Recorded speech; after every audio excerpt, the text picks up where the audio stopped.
quand tu utilises ton cahier quadrillé, tu dois l'utiliser comme il faut. Alors, regarde comment on trace les chiffres dans ton cahier. Alors, si je veux tracer un chiffre, j'utilise le carré qui est là.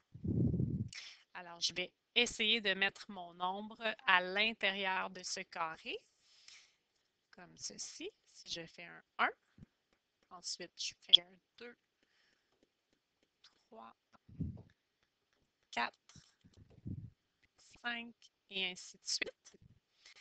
Alors, si par exemple, je veux faire une addition, je vais placer mes nombres dans les carrés, un chiffre par carré. Par exemple, si je fais 34, je vais écrire un 3 et un 4 comme ça. Alors, j'ai mes dizaines et mes unités, chacun dans son carré. Alors, 34 plus. Alors, le plus aussi, il a un carré pour lui. Et là, je vais mettre 24.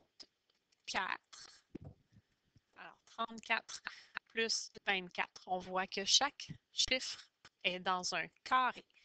Et je vais prendre un carré pour le égal.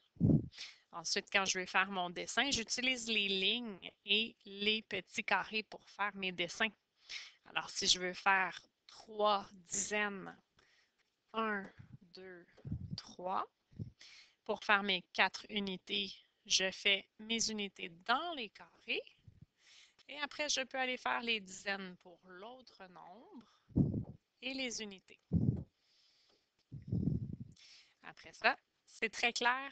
Je vais mettre ma réponse dans 2 autres carrés. Je calcule mes unités. Il y en a 8. Je calcule mes dizaines. Il y en a 5. Ça égale 58. Alors, on voit que chaque chiffre a son carré. Les dizaines et les unités sont tracées avec l'aide des lignes et des petits carrés. Et comme ça, tout ça, c'est très propre.